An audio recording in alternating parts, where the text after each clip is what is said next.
Good evening. Good evening.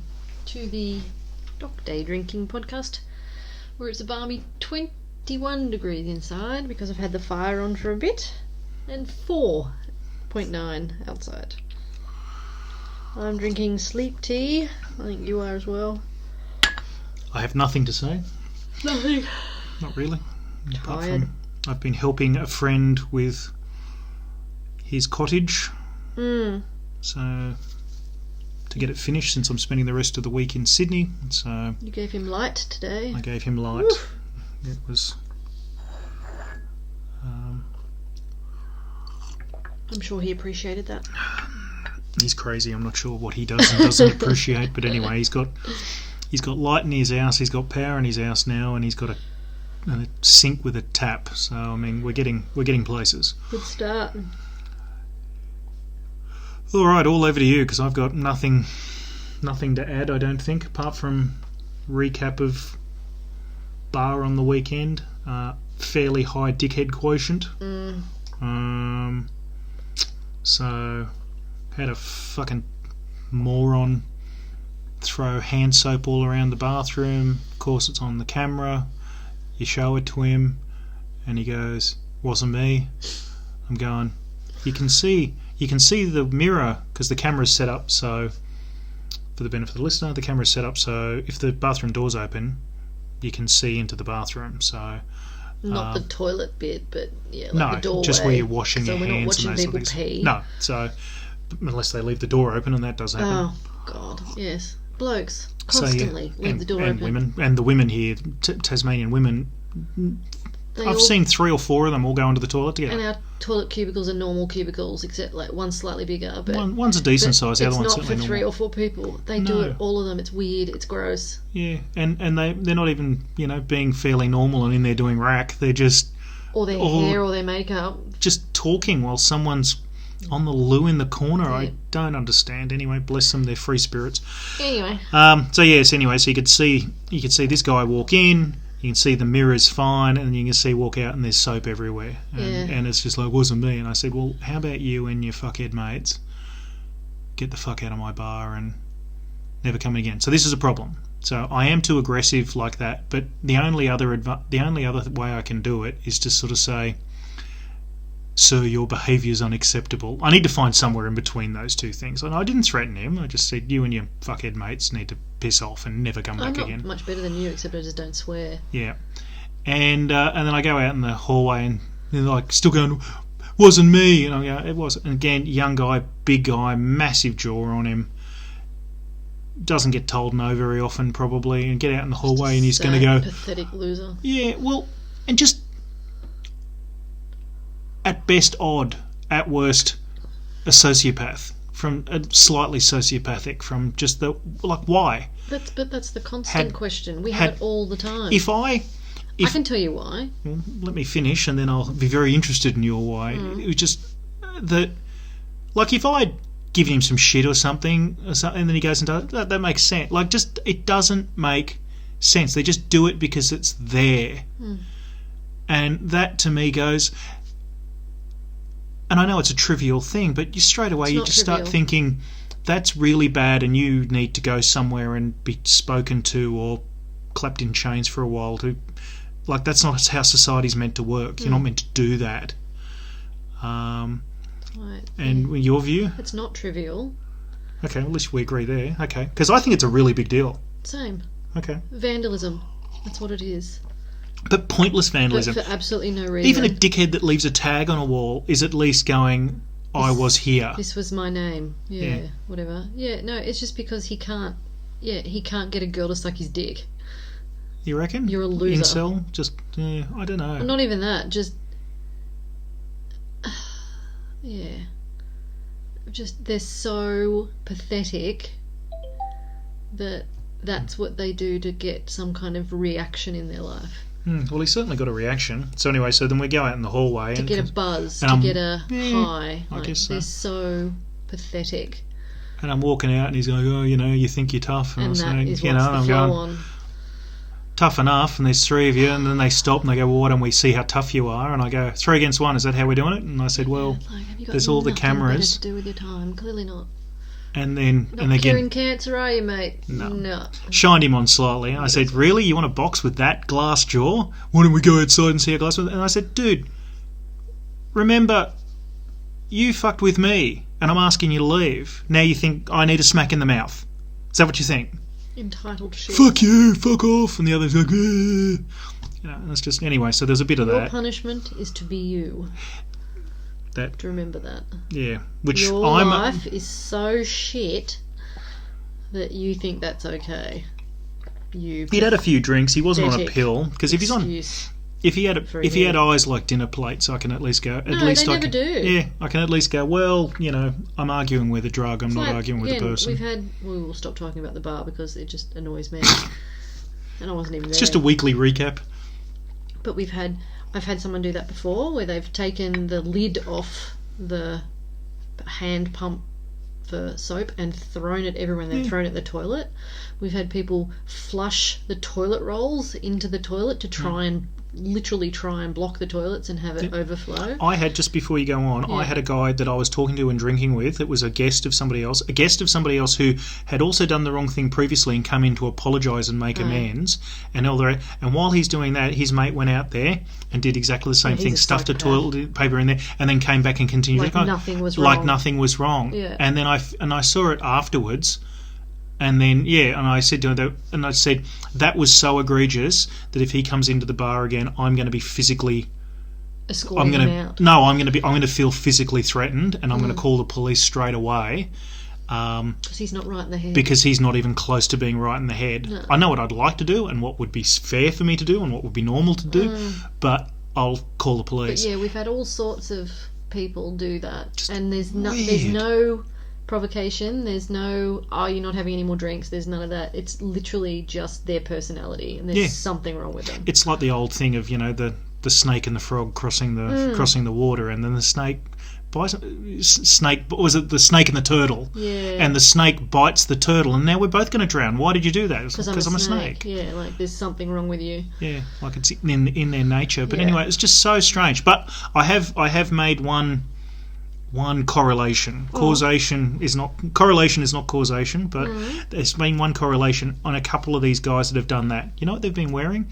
Those denim jackets with the wool lapels that I like and I wear, but younger guys wearing wool lapel jackets. I have had 3 of them do shit like that and arc up at me. So that must be the tosspot uniform. Which I have been wearing since 1979. I had a red corduroy one of those with a white fur lining. So yes, there was a few. I think on Saturday night there was 3 twats like that. But you had a rather late night, didn't you? I did have a rather late night. And you had fun in the park at 4 o'clock in the morning. I did have fun, but that was good. That was that's actual fun. So again, for the benefit of the listeners, 2 kids. One of them's an idiot. But fun, Filipino kid. Both fun. And the other one had his first MMA amateur fight that day and lost. He said, no, I came off second best. He had this massive. He's obviously checked a kick or something. Because his ankle had blown up. But I don't know how we got talking. But we got talking as we were walking back from the strip club, and these guys are going. You know, one of them's like fighting. Come on, I'll go, you old man. All right. What are the rules? You know, and I said, how about no closed fists? How about just tap? You know, just tap and see how we go. Mopped the floor with both of them. And what was even funny is the young Filipino kid who was 18 and looked pretty fit. He was puffing and panting and carrying on. And I, dear listener, I box 2 or 3 times a week. I run at least 2 or 3 times a week. But I still weigh 100 kilos and I'm pushing 47. But he obviously doesn't do any cardio. No, and this kid was thinking, I'm going, mate, do you walk anywhere, that's shameful. He's going, I won. And I said, you didn't win. You didn't win at all. He's going, oh. And I said, okay, we'll call it a draw. No, I won. You're on the ground bleeding. So anyway, he was fun. And the other one was really interesting.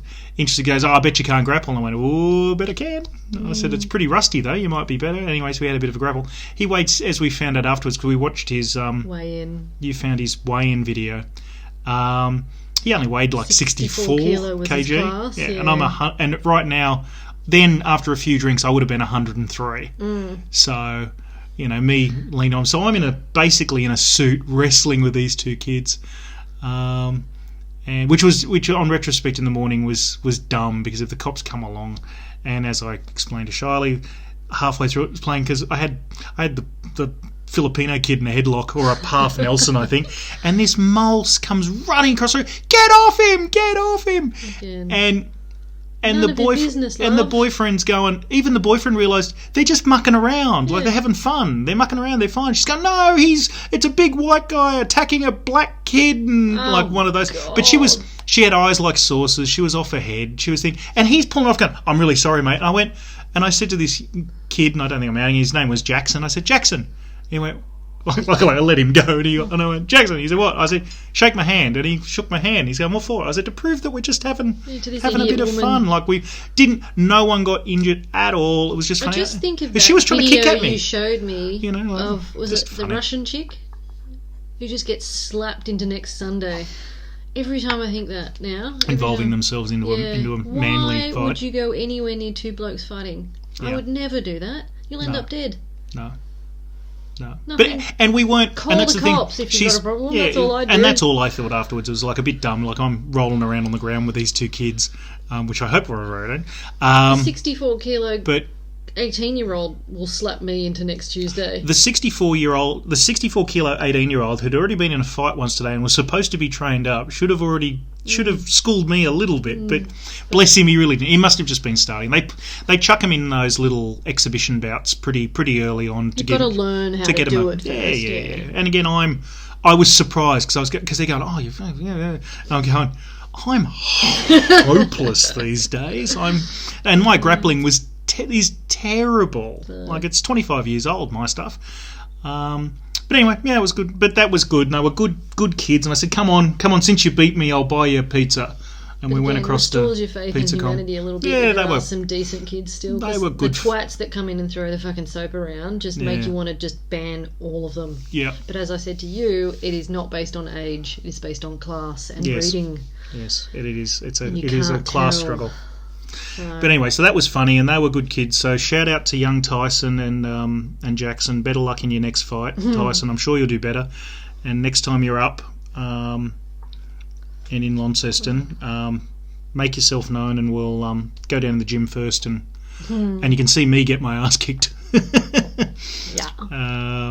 But yeah, that was good fun. So yes, and then too late, slept on the yacht for the first time since I've been on this diet. Had about 3 hours sleep before you turn up. Hello, let's go. I've been up for hours. So, but that was Dog all. and I had a nice walk. And come on, let's go. Anywho, that's kind of what. Well, I don't know what park you were rolling around in, but one of the three things that I noted down today was that that City Park store on the corner there at the gates. Yes, I saw something about that. It has closed. Right after 600 years of I don't know, I can't read the article, it's behind the thing, but sad day when they shut the doors and a great little shop on the corner of blah-de-blah-de-blah, and I'm like, there's a reason that things close, unfortunately. I think time's moved on a bit on that one. You're not meeting the requirements. Yeah, I've been in there a few times. It was a very stuck in time. Not there's anything wrong with that. No, it was a time capsule. Which was good, but it was... But people probably it was won't. lollies and papers and steamed Dim Sims and pie warmer and I think fresh cut sandwiches and that sort of thing. But which is good. But which is you can't good. get a sandwich in Launceston. No, you can't. Subway. But I saw her whinging the owner on her Facebook page because of a food truck being allowed to operate around the other corner of the park. A totally different market. Yeah, but she just was blaming it all on the food truck. Well, which is fair enough. If your business is going down the toilet, you're looking for something. Yeah, but also... the cafe on that side's closed. I think that... So there used to be a cafe in the glass bits. That's gone. So there's one little food truck there, which is from another cafe that we go to. Let me gaze into my crystal ball and say I think the other cafe opening there, the bread and butter one, would have put a dent in it. There's umpteen cafes just near there, and where people are working and going in town always moves around, and it ain't there at the moment. No. So it's just we wish them all the best, but sometimes things taste the change, and their market's not there anymore, and there was no compelling reason for us to go there. No, I went in there once, but they didn't like. I don't think they had what I don't know what I went in there, but I didn't buy anything. I don't think. But there are so many. You can't. You're just. I would say, like the Cameo Coffee Lounge that went broke, the other one that we may be in near our building, it shall remain nameless. All these other ones, I think, and including this one, their clientele aren't really alive anymore. Yeah. They're like, these places are from the past. And they were well served by, septuagenarians and octogenarians, but they're all dying off, and yeah. So I don't know. Maybe did she try and pivot a bit? I don't know, but no, I don't think so. Just yeah. So the other thing that I had, did you know that South Africa is sending their army to guard national infrastructure because there's some kind of protests that are going on this week? Well, I know a little bit. Well, what I don't know about that in particular, but I can talk about our friend in South Africa, our man in South Africa.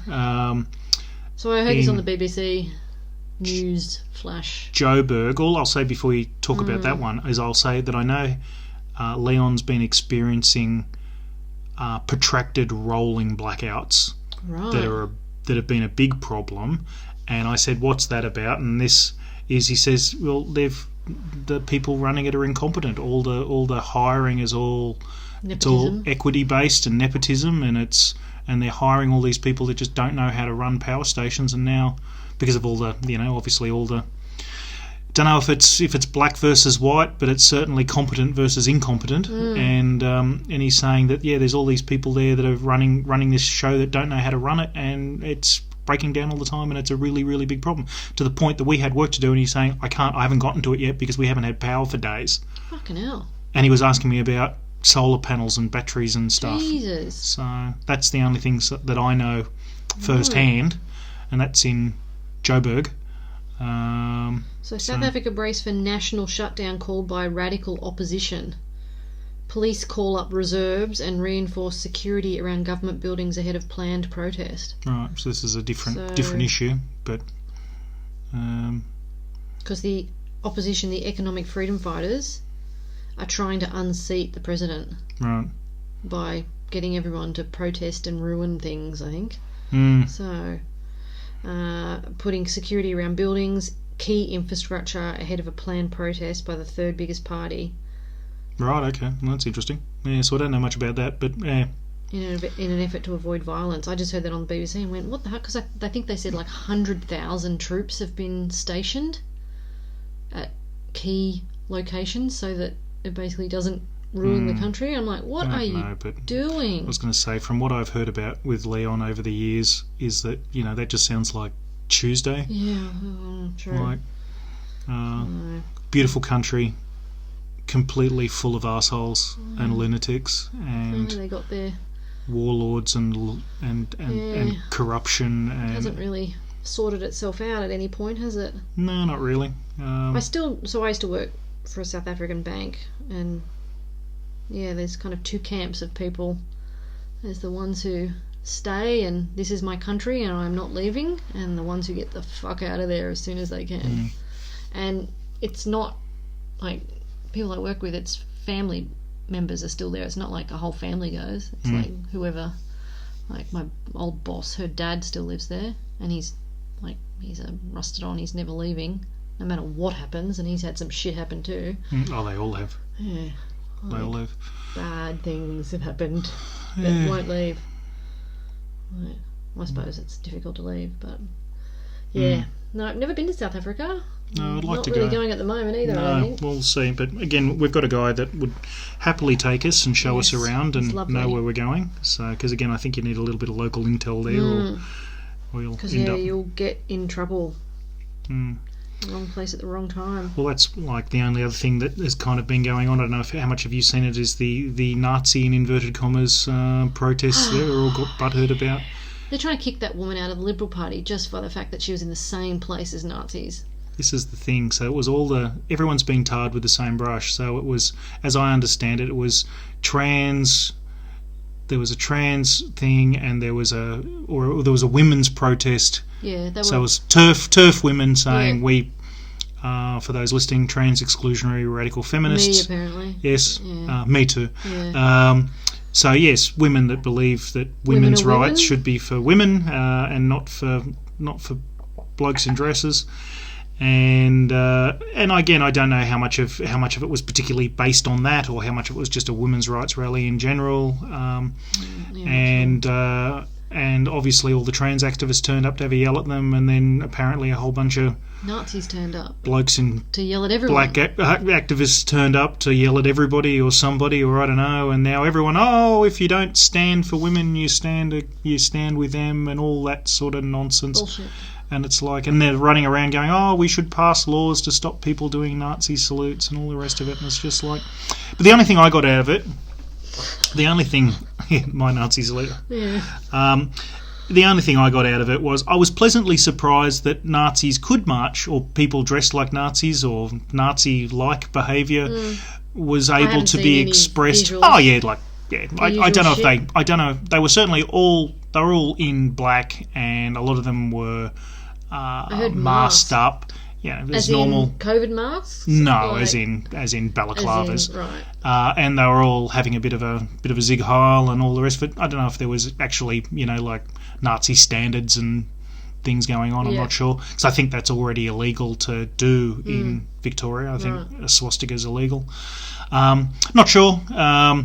But if anything, the only thing I took out of it, which was pleasantly surprising, was that they were able to protest and talk and carry on in, because I thought protesting was illegal after Morrison. Didn't he try and make there's it? all that sort of stuff. Jesus. But anyway, I was surprised that they could do it, and I thought, especially Dan Andrews Stan, because my view, my view is sunlight is the best disinfectant. If people want to carry on and be, if there's a whole bunch of confused young fit men that can't quite grapple with the feelings they're having for each other and need to all get together, probably not understanding the first single tenet of National Socialism, but go up there and carry on like dickheads, well, let them, and let them talk, let them embarrass themselves, let debate them, and then tell them to go and do some more homework. Well, then I did hear as well that there's going to be and they keep calling it, which again, anti-trans rally here in Tasmania somewhere tomorrow. I think it's Hobart, and they got the go-ahead to do it. Okay. So they obviously.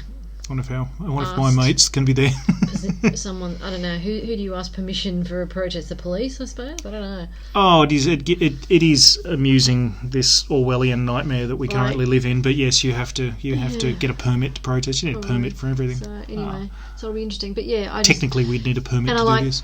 I don't even know the Liberal politician woman's name, but the fact that she's like, no, I'm not. No, that's not what was happening. No, I'm not a Nazi. No, I was here doing this, and masked men turned up.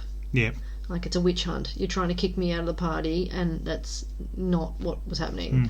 What happened to Cousin Bridge? There was news of kicking her out. I just keep seeing her on everywhere still. Like she's just doing a thing. I was at Ravenswood School the other day doing something. Because it was pretty funny. That was the other thing that was amusing, which was like the Dominic Perrottet in New South Wales with the, he picked a fight with my old horse, and we was like, really? How about those Nazi photos we've got of you, Sunshine, which have never showed up. No. But he also didn't deny it. No. So I doubt they exist, or otherwise they're really quick chat after that. Really keeping it in the drawer. But so that's the amusing, and that's a lot of the stuff going back. Is like you're worried about people carrying on like Nazis, or one who has previously dressed like one. You're okay with that. Like from the expelling the female politician. It's like, well, why don't you get rid of him then? Like, she's done nothing wrong. Yeah, just wrong place, wrong time. Exactly, that's what I mean. Or right place. Or it was just I can't help it if my party gets gate crashed in public. Like, she's in a park. Like, there might be someone on the other corner of the park who's a pedophile. She's not a pedophile just because some pedophile's over there. Like, Jesus Christ. You're just sharing air, that's all. But, what's his face? Prince Harry dressed like a Nazi. Yeah, they all love him. I don't know why. Yeah, so... Anyway. So, no, that was I was like, oh, okay. I've gone to a party as a Catholic nun, but if there was a Nazi uniform, I probably would have worn it. I have never.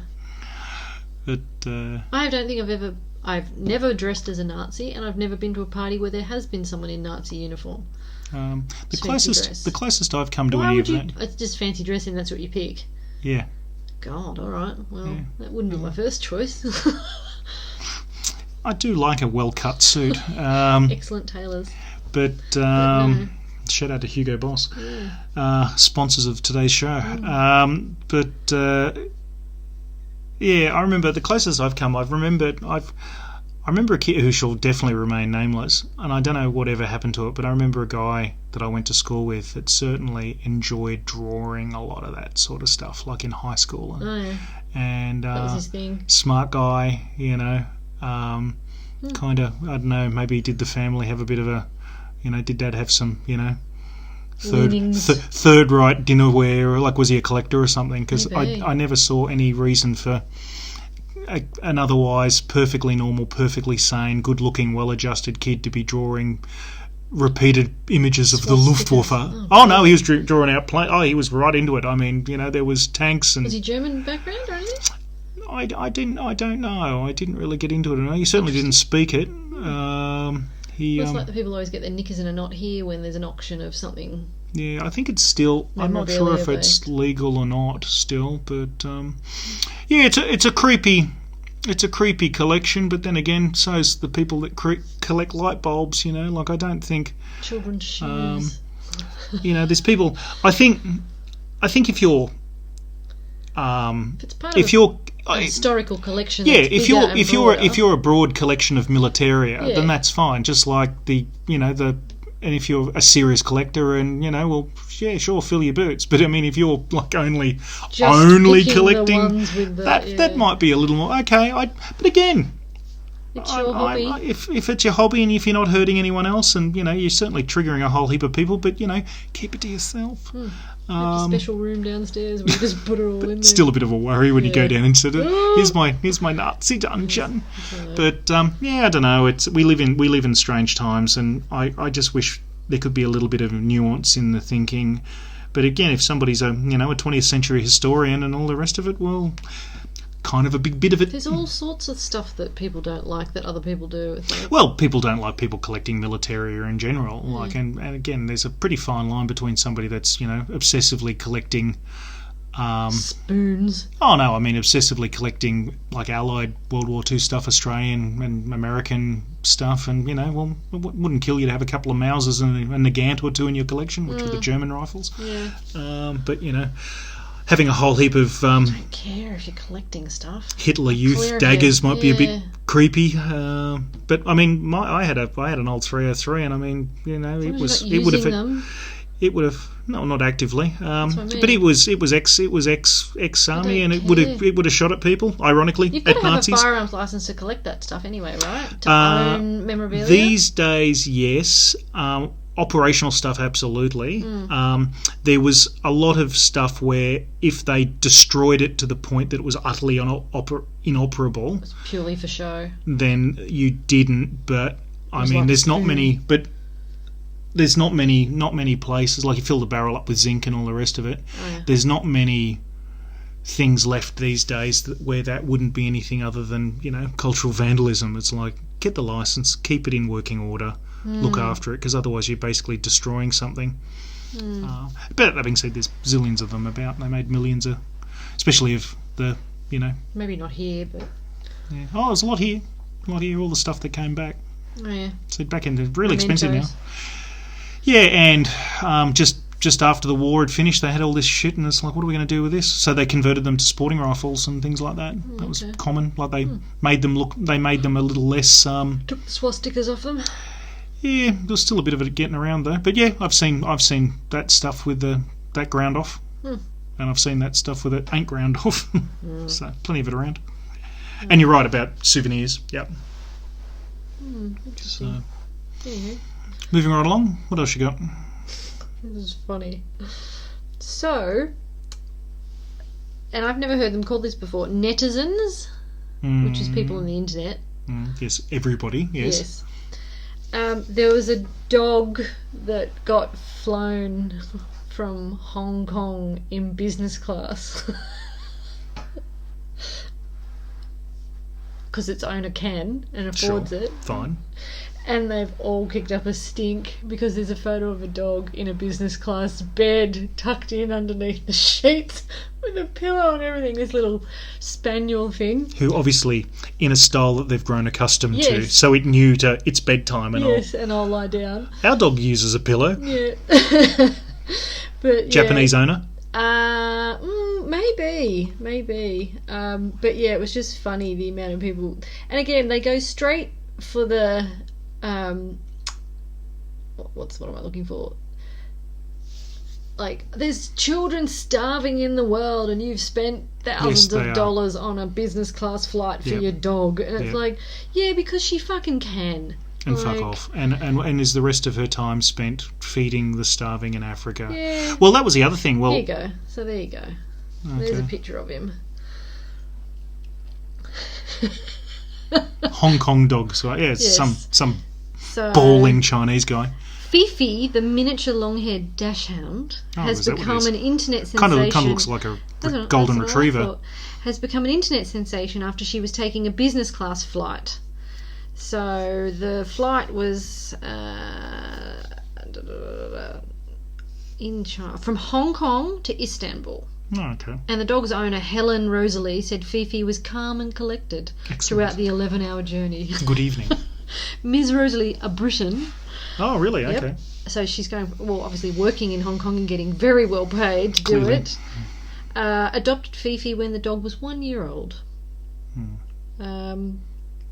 But yeah, so everyone just took umbrage with her. Yeah, whatever, And I just thought it was great. But they were actually talking about, I think it was a private flight.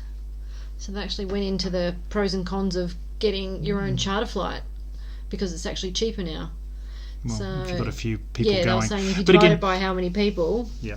Let them. And that's a growing trend because people want to take their pets with them. Yeah. Let them complain about the whataboutism of what about children starving on the world, and let them complain about that on a phone made by Chinese slaves containing cobalt mined in the Congo by children who are poisoned and will only live to about 15 or 20 before they cough up blood and die, as the mothers are also working in there for $1 a day with their children on their backs. But you tell this woman that she's the problem. Like, just all of that. I think we're peaked past that. I think everybody's realised that, the old Bill Hicks bit, you want to save the planet, kill yourself. Because otherwise there's always something.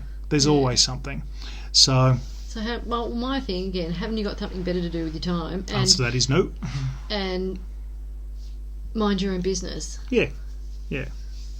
Like, you live your best life and do all the beautiful things that you said that everyone else should be doing, and then we'll talk. Well, what I was going to say on that with people, you're saying, people should be paying things to what about the people starving Africa, and you're making too much money and all the rest of it. I saw the other thing that was interesting, which Elon Musk didn't quite mention. I don't know if it was directly to it, but the White House put out a thing of saying, we're going to make billionaires on average pay 3% tax, and we're going to change the rules and make, hear me out, we're going to change the rules and make it blah blah blah blah blah better. Anyway, community notes now on Twitter. facts. It's like fact checking on Twitter. Oh, yeah. That's a part of Twitter and fact checks everybody. So not even the President of the United States is exempt from this. Yeah. And they said billionaires on average pay 15 to 16% tax, and that people like school teachers and nurses and firefighters, because they always mention that, pay between 0 to a maximum of 15% tax. Yeah. In other words, they pay more tax than you. On average, only marginally more. But Elon Musk, you have to look up what the stats were. He said, last year I paid the most income tax on planet Earth. Well, he would. For a human. Yeah. And it was way more than that. He put the percentages in, like he's paid. Yeah, they're always banging on about that. It's bullshit. Yeah, of course it is. Of course it is. It's, envy and class war. But it's like, you can't. If he didn't make any income, well, no, he wouldn't have paid any tax. But if he's made income and by Christ he's, starts selling shares and things. Same then, as Bill Maher's always banging on about it. And then he starts going off onto all the different types of tax that he pays in the States, like the state tax versus the federal tax versus the federal tax. And you have to add it all up. Like, it's not just one thing. So it's like, fuck me dead. Yeah, it's pretty high. So and he paid more. He said, my percentages was way higher. He stated what they were. So let's say he's for very argument, transparent when it comes to all so that. let's say for argument's sake, it was like he's paid 39% tax or 40% tax, and it was also the largest amount of tax ever paid by a single person in the history of the US. Yeah, so go like fuck billions yourself, you of dollars. senile old fart. Yeah. So anyway, But he's not. He doesn't live there anyway. Who? Musk? Yeah. Oh no, he's in the States. But I mean, what are they taxing? Share sales, income, all those sorts of things. Because they keep going on, and that's what a lot of people say, we should have wealth taxes. So you and I would be taxed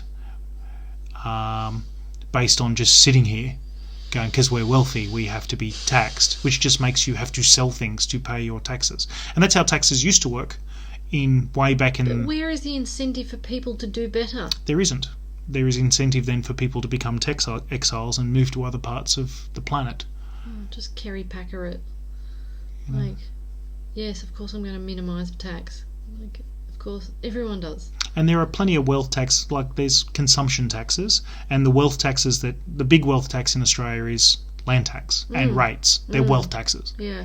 Like your rates and your land tax bear no resemblance to the cost of the services provided to you for those things, and they're absolutely a percentage of the value of that. So they are wealth taxes. Yeah. Controversial view of mine, if they want to do some more things like that, we'll have the political courage to raise consumption tax to 15% or 17.5%, like the GST. Have a proper GST on everything. Proper GST and everything. Jack it up more. Really, the other thing is reintroduce death duties. Like if they're fairly done, like it's not reasonable that is it reasonable that you can have massive intergenerational wealth and it not be touched?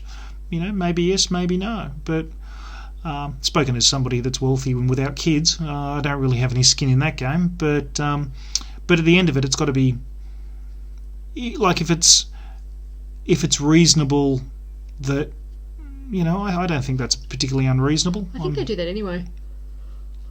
But the other wealth taxes they want to have, or basic taxes, are also the things that undid your favourite politician of the month, Margaret Thatcher, like having a poll tax. Yeah, but you just got to market it properly.